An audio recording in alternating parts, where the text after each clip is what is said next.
Welcome to Transforming the Toddler Years, the podcast for conscious parents, caregivers, and educators who believe tantrums aren't terrible.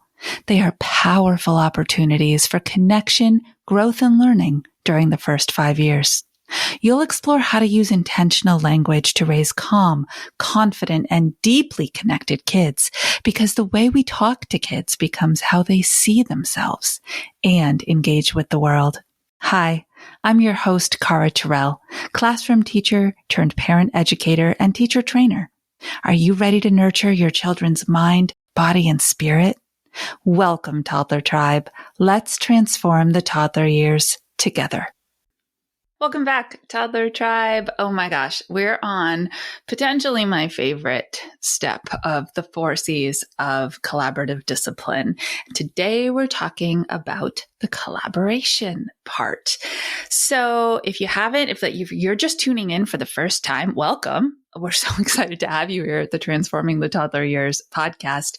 And you might want to hit pause and go back and catch up. There have been a few episodes that preceded this. An overview episode about the 4 C's with kind of an introductory story of that we're following as we go. And then we've covered the first C, which is connection. We've covered the second C, which is intentional communication. And today we're talking about collaboration. So if at any point you say, what's happening? I don't understand what's going on right now. Go back, listen to those few short episodes, and then come on back and it'll all make sense. All right, Toddler Tribe, you ready? Let's do this. Okay, so when we left off, Davey was standing next to his dirt bike. And we had an intentional communication session where I was not feeding his emotions, just narrating what was happening, what I saw happening in front of my eyes. Yes? But the bigger problem here still existed. Everything I had done so far to establish the connection, the trust and the respect and the honesty and the energy that we shared in that moment, necessary, right? It's the foundation for the success. Everything I had done using my words intentionally, yes, but not yet. You ran out the door, all the things. Awesome. Did it solve the problem? No. He still wants to ride the bike. And the answer is still, that's not happening right now. Solving problems with small people means that you are willing, this is important, that you are willing to listen to their needs, wants, and desires, even if you don't agree with them, and even if that's not what's going to happen in that moment. You must be willing to listen. You want them to listen to you. You must be willing to listen to them. I know. When I say it out loud, it actually just sounds like kind of duh and simple and of course. But think about all the emotions that go into the fact that we are the adults and they are the kids, right? That it's our job to teach and guide, that it's our job to be in control and manage. And then it gets a little more complicated when we think about it. So listen, don't think about it. Just feel into it. That's what we've done so far in this process, right? Okay, the problem still exists.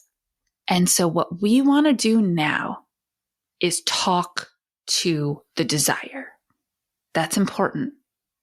Davey, I can see you really want to ride your bike right now. Don't be afraid of calling a spade a spade. Tell them that you get it. Yeah, I really do, he says. That you and I'm just going to keep feeding. Keep feeding. You really wish that I would say yes. Yeah, I really want you to say yes. Can you hear how I'm starting to invite his voice, his feelings, because I know what they are, so I can put words to them. What you need to remember is that, I'm working with a 6-year-old here. Yeah. But ultimately, what I'm teaching you is that you can use this with 1-year-olds and 2-year-olds and 3-year-olds. They definitely don't have words. And they might be able to think about their feelings, but they're not going to have the ability to put them into sentences. Who's going to need to do that for them? You. Don't be afraid of it. I know that when I say it out loud, it sounds like I'm kind of feeding him ammunition to be like, yeah, well, then why don't you let me? That's not where kids typically hang out. Once you've established the connection and you have grounded in that intentional communication that allowed him to feel his feelings, now you can put words to them. It is safe to do so. I promise you. Takes practice, of course. You really wish you could ride your bike right now. Yeah, really do. I really want to. I can tell how disappointed you are. That's a hard feeling to feel. What have I done? Have I very clearly communicated at this point the boundary is really not happening? Yes, I have. And I've done all of this. If you actually go back and pay attention to my words, I've done all of this without saying no. I didn't say no even once. Davy, we have a problem to solve. We've made it. We've made it to the point where I can name it and invite him in to help me solve it. You really want to ride your bike right now. I'm telling you that's not a choice. We actually need to move on with our morning because there's somewhere we need to be. How do you think we can do that? All right, I need to pause here for just a minute and recognize the, I'm going to say tendency, but it's even more than that. There's like this urgency that happens inside adult bodies. And as I'm thinking of it, I'm like tensing up that when things get uncomfortable, inside the uncomfortable, we just have this need because we want our energy to come back to center to solve it immediately. And that is something we want to do for ourselves. Not sure if you've ever sat and thought about it that way before. It took me a lot of years to realize that. Well, I'm helping them figure it out.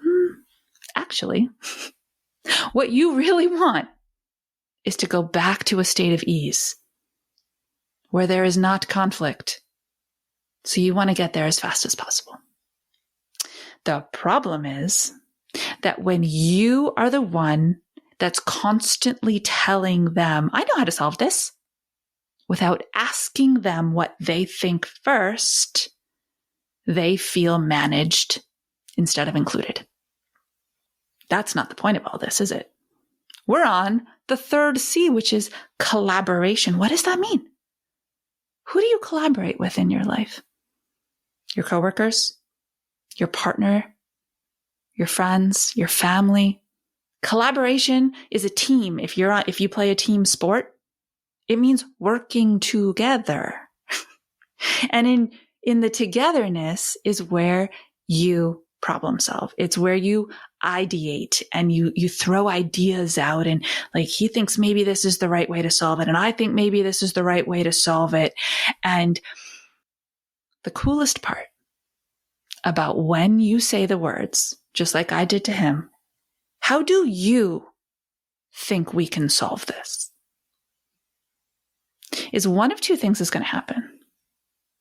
Either they're going to actually have an idea. This is great. That's what you were wanting. If they have an idea, you get to validate the idea. That's a cool idea. I never would have thought of that. And by validating the idea, you are validating their identity. I'm going to say that one again because I need that to land. By validating their idea, you are validating their identity, and they think things like, I can come up with ideas. I come up with good ideas. I know how to start problem solving. I'm capable of these things. Does that mean that their idea is going to be the answer to the current problem? Not necessarily. Again, play the long game. Know where you're headed. That's where your cognition does help. So I said to him, do you have an idea of how we can solve this? Okay. The second thing that might happen is they might say no. No, I don't. I don't know. Okay. This is also good. Because in that case, it opens the window for you to say, well, I have an idea. I've thought of something. Would you like to hear it? Did you hear that last part? Would you like to hear it? Permission before solving. Oof. You give them permission. You ask their permission, rather. Would you like to hear my idea? They'd have no idea that's what you're doing. But deep, deep, deep down in those invisible relationship strings with the core 4 connectors we talked about, they're like, ooh, she wants my permission to share her voice. Wow, that's super respectful. I feel respected. I feel honored. Okay. Big stuff, right? Now, remember, I am doing this with a kid who's fully verbal because I think it's easier for you to understand as we move through each one with an older kid. But yes, you can do this with a 1-year-old, a 2-year-old, and a 3-year-old. The coolest part about starting it when they're that young is that you pretty much know without a shadow of a doubt that when you say, well, I have an idea. Would you like to hear it? They're going to chirp either, yeah, or they're going to shrug their shoulders at you, or they're going to make a smiley face. And that is also nonverbal permission. And you're setting the stage then for these more challenging conversations later. Ooh, I get excited just thinking about it. Okay, so what did he say to me? Big question of the day, right? What did he say in answer to my offer to share my idea? I got a really cool, yeah, sure. He's a 6-year-old boy. Yeah, sure. I said, great. I would love to share my idea with you. I said, I know that Dad's going to be home at whatever time he was going to be home. And when we get back, because remember, we were going out for the day. I was like, when we get back at the end of the day and Dad is here, I will stay a little bit later than I planned on so that I can watch you ride and show me your tricks. What do you think of that idea? And that did it. My offer so that I could say yes at the end of the day and that I would continue to be part of the process. And ultimately, I think that's what it was really all about. He knew, or he thought he knew, that if he had to wait until Dad got home, it meant I wouldn't be there to see it. And that's what he really wanted. He wanted to show me. So by feeding into the understanding of that and sharing the idea that I had to make that possible, it all worked. We were able to shift gears, no pun intended, that was a good one, and go put on soccer stuff and go to soccer practice and then go to the next thing that we had planned for the day, all with him knowing. And he occasionally said throughout the day, he asked me, just because confirmation, they will do that, confirmation. So I get to ride my bike tonight, right? Yes, you do. Ooh, I got to say yes. And then I got to say yes again. And then I got to say yes again throughout the day and feed that positive connection. Well, We are only one episode away from the conclusion of this cycle. And that might seem strange as you listen. You might think, wait, but you solved the problem. What else is there to do? That is where the teaching comes in. Now that we've reached the fourth step, you can actually teach the skill sets that they need in order to be successful independently, which is the ultimate goal, right? So that's what we're going to do in our next episode is I'm going to teach you how to then talk to and teach the skill sets. All right. There's been a lot packed into this 4-part, almost 5-part series, and there's so many action steps that you can take. You can download the free PDF that has the 4 steps, so you have it visually in front of you. You can go grab the mini course and write your personalized mission statement, so you have your core values and characteristics grounded for you as you start interacting with kids differently. And there's actually another option for you. If you've done those 2 and you were like on the journey and saying, what else? Well, I have a Transforming the Toddler Years course. And this is a 6-module course, and it will take you through every single humanitarian step, like the science of human connection, and lead to the successful science-based strategies that, of course, are steeped in intentional language that allow you to literally transform the way that your home feels, the way that your classroom feels as you interact with kids on a daily basis. So if you're ready for that, the link is in the show notes, and go have a read. Let me know. If you sign up, I can't wait to hear from you. All right, Toddler Tribe, until our next episode, you know what to do. Stay mindful and proactive as we transform the toddler years.